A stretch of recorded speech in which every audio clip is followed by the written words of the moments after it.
नमस्कार बच्चों। आज की कहानी है बिशंबर नाथ शर्मा कौशिक की लिखी कहानी ताई। हिंदी में उर्दू से जो लेखक आए हैं उनमें बिशंबर नाथ शर्मा कौशिक जी अपने समय के उल्लेखनीय कहानीकार हैं। इनकी कहानियों की शैली और भाषा सरल सरस है, रोचक है। इनकी जो कहानियां हैं उनमें घरेलू जीवन की समस्याएं और उनके समाधानों का सफल प्रयास हमें देखने को मिलता है। यह कहानी हमारे जो आसपास के लोग होते हैं उन्हीं में से एक कहानी है ताई। ताई कौन होती है? तो पिताजी बोलो, पापा या डैडी के बड़े भाई को ताऊ कहते हैं और उनकी वाइफ को ताई कहते हैं। आजकल लोग बड़ी मम्मी कहने लगे हैं। ठीक है, तो ताई हिंदी साहित्य के प्रसिद्ध कहानियों में से एक है जिसमें मनुष्य के मन को उसके हर सुख दुख का आधार बताया गया है। ताई यहाँ मुख्य पात्र है। ताई एक निसंतान स्त्री है। प्रस्तुत पाठ में बताया गया है कि किस प्रकार ताई के व्यवहार में परिवर्तन आता है।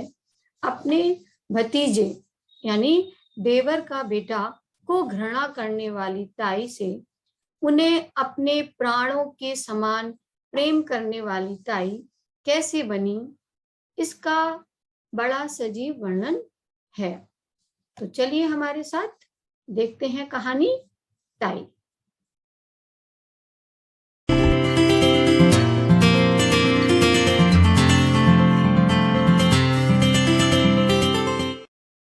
ताई। इस कथानक में लेखक विश्वंभर नाथ कौशिक ने स्त्री हृदय में मां की पुत्र के प्रति लालसा का सुंदर चित्रण किया है। निस्संतान नारी के मातृत्व पर आधारित यह कथा अत्यंत मार्मिक है। इस कहानी के 3 मुख्य पात्र हैं। ताऊ बाबू रामजी दास, ताई रामेश्वरी बाबू रामजी दास की पत्नी, तथा बालक मनोहर बाबू रामजी दास का भतीजा। ताऊ जी, हमें रेलगाड़ी ला दोगे? कहता हुआ 5 वर्षीय बालक बाबू रामजी दास जी की ओर दौड़ा। बाबू साहब ने दोनों बाहें फैलाकर कहा, हाँ बेटा, ला देंगे। उनके इतना कहते कहते बालक उनके निकट आ गया।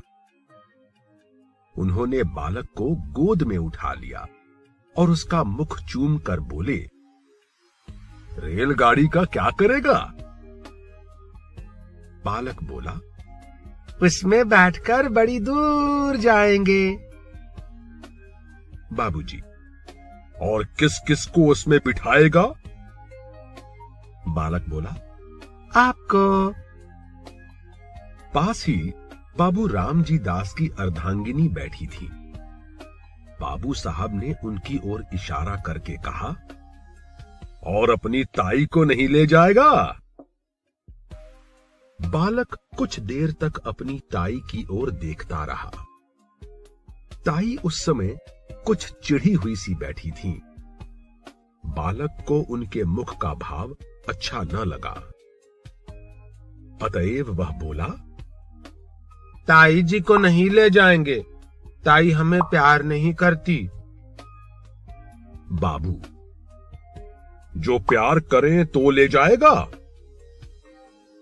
बाबू साहब उसे अपनी पत्नी के पास ले जाकर बोले, लो, इसे प्यार कर लो तो यह तुम्हें भी ले जाएगा।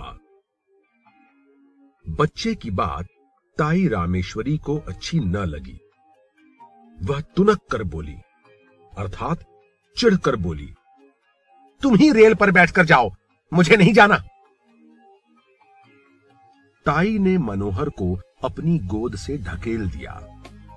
मनोहर नीचे गिर पड़ा। शरीर में तो चोट नहीं लगी, पर हृदय में चोट लगी। बालक रो पड़ा।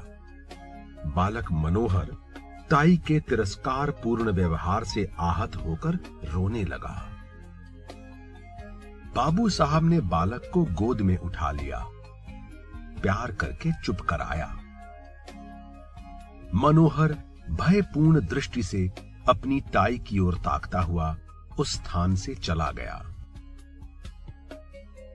मनोहर के चले जाने पर बाबू रामजी दास रामेश्वरी से बोले, यह कैसा व्यवहार है तुम्हारा? बच्चे को ढकेल दिया, जो उसे चोट लग जाती तो? रामेश्वरी मुंह मटकाकर बोली, अर्थात मुंह बनाकर बोली, लग जाती तो अच्छा होता, क्यों मेरी खोपड़ी पर लाद रहे थे? तुम्हें तो दूसरे का दुख दिखता ही नहीं। पराए धन से भी कहीं घर भरता है। ताई निस्संतान थीं और उन्हें अपनी संतान पाने की तीव्र लालसा थी। अपने पति का किसी पराये के पुत्र के प्रति प्रेम उन्हें परेशान कर देता था। बाबू साहब कुछ देर चुप रहकर बोले, यदि अपना सगा भतीजा भी पराया धन कहा जा सकता है, तो फिर मैं नहीं समझता कि अपना धन किसे कहेंगे। रामेश्वरी कुछ उत्तेजित होकर बोली, अर्थात भड़क कर बोली। अंग्रेजी में कहेंगे स्पोक एजिटेटिंगली। बातें बनाना बहुत आता है। तुम्हारा भतीजा है, तुम चाहे जो समझो, पर मुझे ये बातें अच्छी नहीं लगती। हमारे भाग्य ही फूटे हैं, नहीं तो ये दिन काहे को देखने पड़ते। आदमी संतान के लिए न जाने क्या क्या करते हैं, पूजा पाठ कराते हैं, व्रत रखते हैं, पर तुम्हें इन बातों से क्या काम? रात दिन भाई भतीजों में मगन रहते हो। बाबू साहब के मुख पर क्रोध का भाव झलक आया।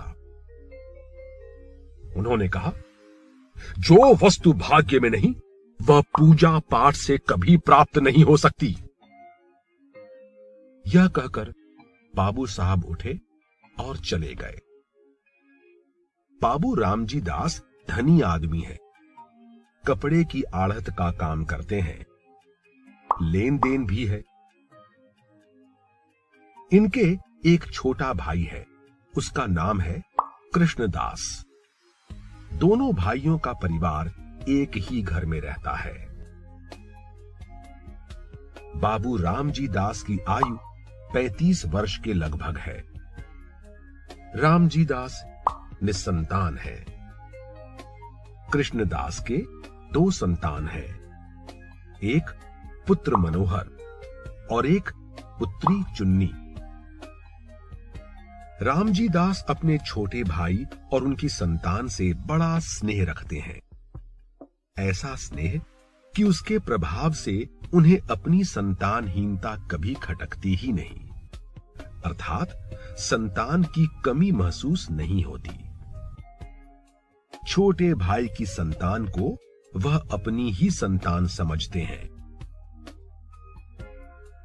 रात को भोजन इत्यादि से निवृत्त होकर, अर्थात सारे काम से निबटकर, रामजी दास शैया पर लेटे हुए शीतल और मंद वायु का आनंद ले रहे थे। पास ही दूसरी शैया पर रामेश्वरी हथेली पर सिर रखे किसी चिंता में डूबी हुई थी। दोनों बच्चे बाबू साहब के पास से उठकर अपनी मां के पास गए थे। रामेश्वरी बोली, उस दिन पंडित जी ने कहा था कि हम दोनों के जन्म पत्री में संतान का जोग है, अर्थात बच्चा होने की संभावना है। बाबू साहब हंसकर बोले, तुम इन ज्योतिषियों की बातों पर विश्वास करती हो? ये तो झूठ बोलते हैं। रामेश्वरी तुनक कर बोली, तुम्हें तो सारा संसार ही झूठा दिखाई पड़ता है। अंग्रेजी क्या पढ़ी, आप अपने आगे किसी को गिनते ही नहीं।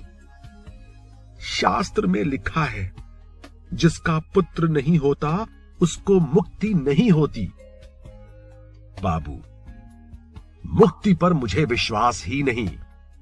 मुक्ति है किस चिड़िया का नाम? ये जितने पुत्र वाले हैं, शायद इन सभी की मुक्ति हो ही जाती होगी। रामेश्वरी निरुत्तर होकर बोली, अब तुमसे कौन बहस करे? तुम तो अपने सामने किसी को कुछ मानते ही नहीं।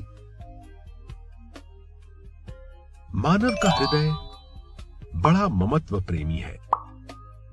कैसी ही उपयोगी और कितनी ही सुंदर वस्तु क्यों ना हो, जब तक मनुष्य उसको पराई समझता है, तब तक उससे प्रेम नहीं करता।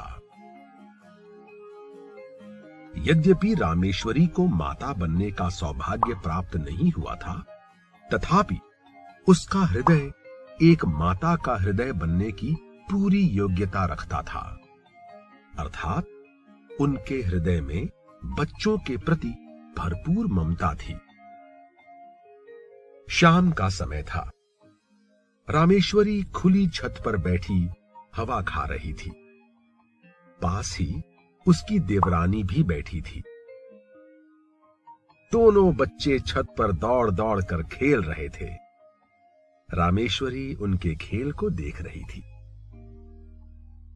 इस समय रामेश्वरी को उन बच्चों का खेलना कूदना बड़ा भला मालूम हो रहा था। हवा में उड़ते हुए उनके बाल, कमल की तरह खिले हुए उनके नन्हे नन्हे चेहरे, उनकी प्यारी प्यारी तोतली बातें, उनका चिल्लाना, भागना, लौट जाना आदि क्रीड़ाएं उसके हृदय को शीतल कर रही थीं। सहसा मनोहर अपनी बहन को मारने दौड़ा। वह खिलखिलाती हुई दौड़कर रामेश्वरी की गोद में जा गिरी। उसके पीछे पीछे मनोहर भी दौड़ता हुआ आया और वह भी उसी की गोद में जा गिरा। रामेश्वरी इस समय सारा द्वेष अर्थात वैर का भाव भूल गई। उसने दोनों बच्चों को उसी प्रकार हृदय से लगा लिया जिस प्रकार वह मनुष्य लगाता है जो बच्चों के लिए तरस रहा हो। उसने बड़ी सतृष्णता से दोनों को प्यार किया। सतृष्णता मतलब तीव्र अभिलाषा सहित किसी चीज को पाने की ललक, डिजायर। इतने में मनोहर, ले रेलगाड़ी कहते हुए बाबू रामजी दास छत पर आए। उनका स्वर सुनते ही दोनों बच्चे रामेश्वरी की गोद से तड़पकर निकल भागे। बच्चों को रेलगाड़ी देकर बाबू साहब रामेश्वरी के पास आए और मुस्कुरा कर बोले, आज तो तुम बच्चों को बड़ा प्यार कर रही थी। इससे मालूम होता है कि तुम्हारे हृदय में भी इनके प्रति कुछ प्रेम अवश्य है। रामेश्वरी को पति की यह बात बहुत बुरी लगी। उसे अपनी कमजोरी पर बड़ा दुख हुआ। बाबू साहब ने पत्नी को मौन देखकर कहा, अब झेंपने से क्या लाभ? अपने प्रेम को छिपाने की चेष्टा करना व्यर्थ है। रामेश्वरी जल भुन कर बोली, मुझे क्या पड़ी है जो मैं प्रेम करूंगी? यह प्रेम तुम्ही को मुबारक। ये तो अपने आप आकर गोद में घुसते हैं। जैसे जैसे बाबू रामजी दास का स्नेह दोनों बच्चों पर बढ़ता जाता, वैसे वैसे रामेश्वरी के द्वेष और घृणा की मात्रा भी बढ़ती जाती थी। प्रायः बच्चों के पीछे पति पत्नी में कहा सुनी हो जाती थी और रामेश्वरी को पति के कटु वचन सुनने पड़ते थे। जब रामेश्वरी ने यह देखा कि बच्चों के कारण ही वह पति की नजर से गिरती जा रही है, तब उसके हृदय में बड़ा तूफान उठा। अर्थात उसके हृदय में बेचैनी और घबराहट बढ़ गई। उसने सोचा, पराए बच्चों के पीछे यह मुझसे कम प्रेम करते हैं, मुझे हर समय भला बुरा कहते हैं।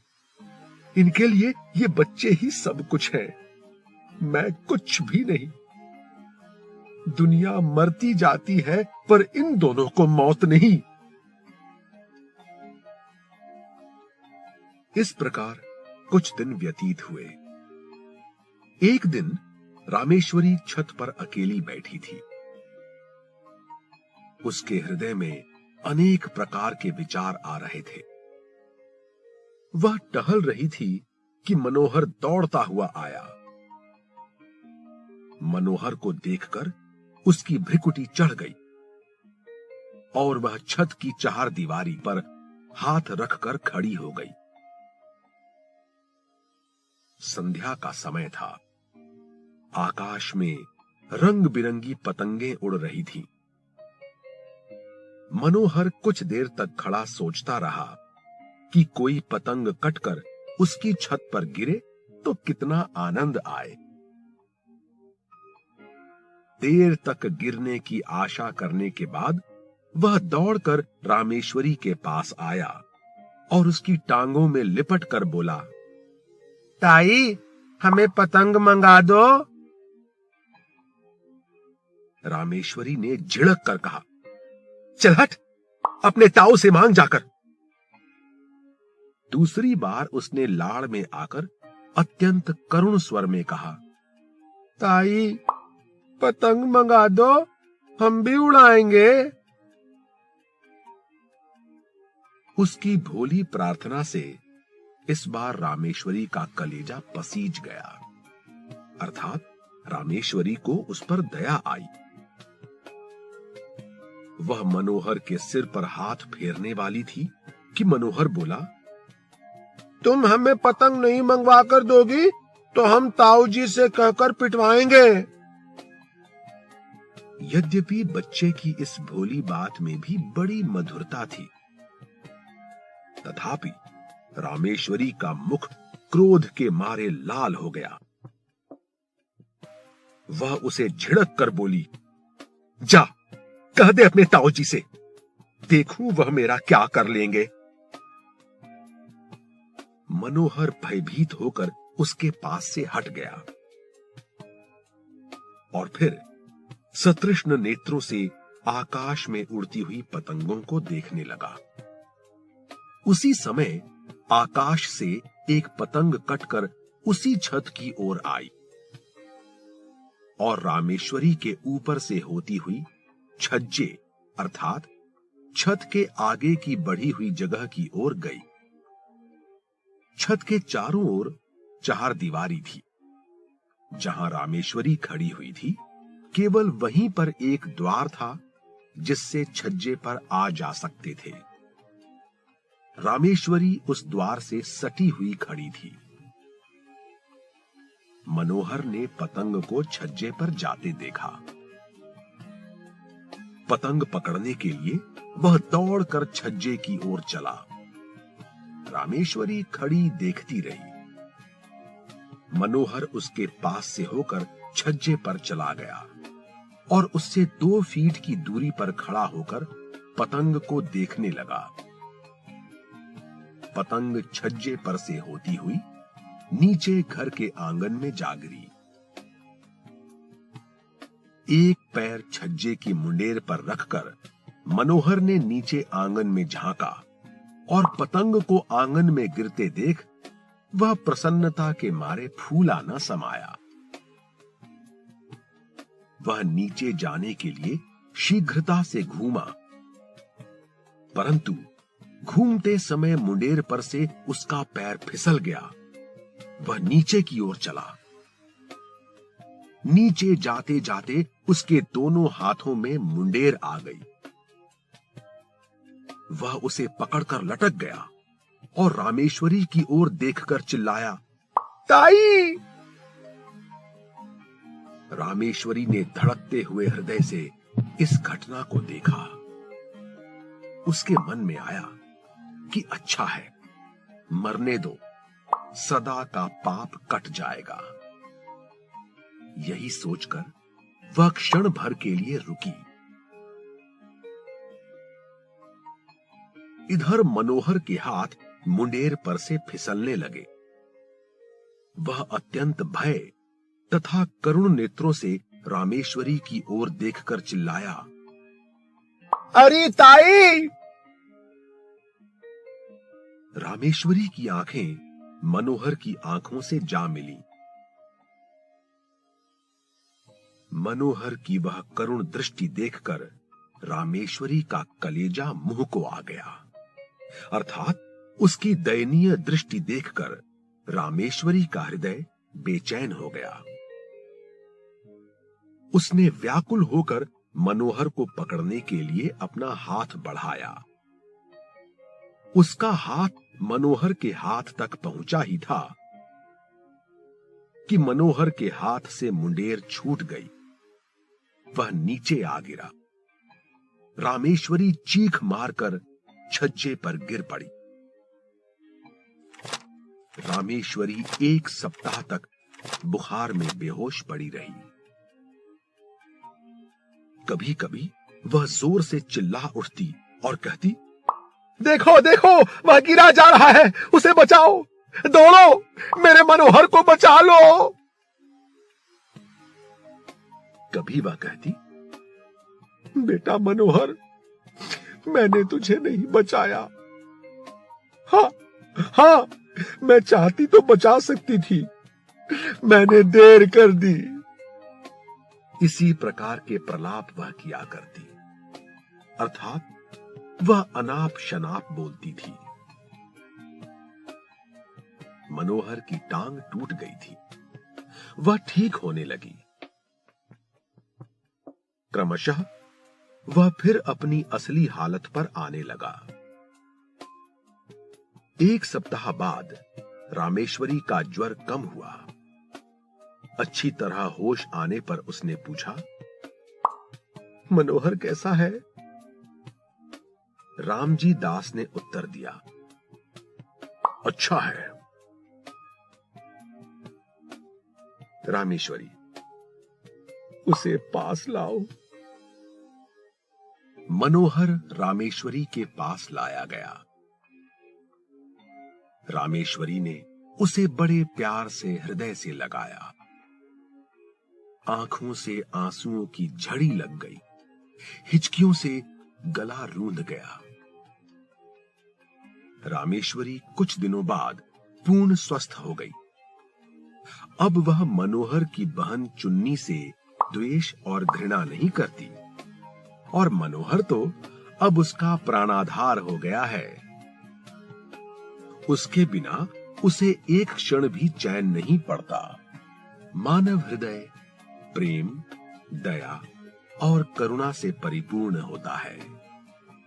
यह मानव की स्वाभाविक प्रकृति होती है। इस कथानक में भी इसकी पुष्टि होती है। पश्चाताप की अग्नि में ईर्ष्या और द्वेष भस्म हो जाते हैं तथा रामेश्वरी का ममत्व जाग उठता है।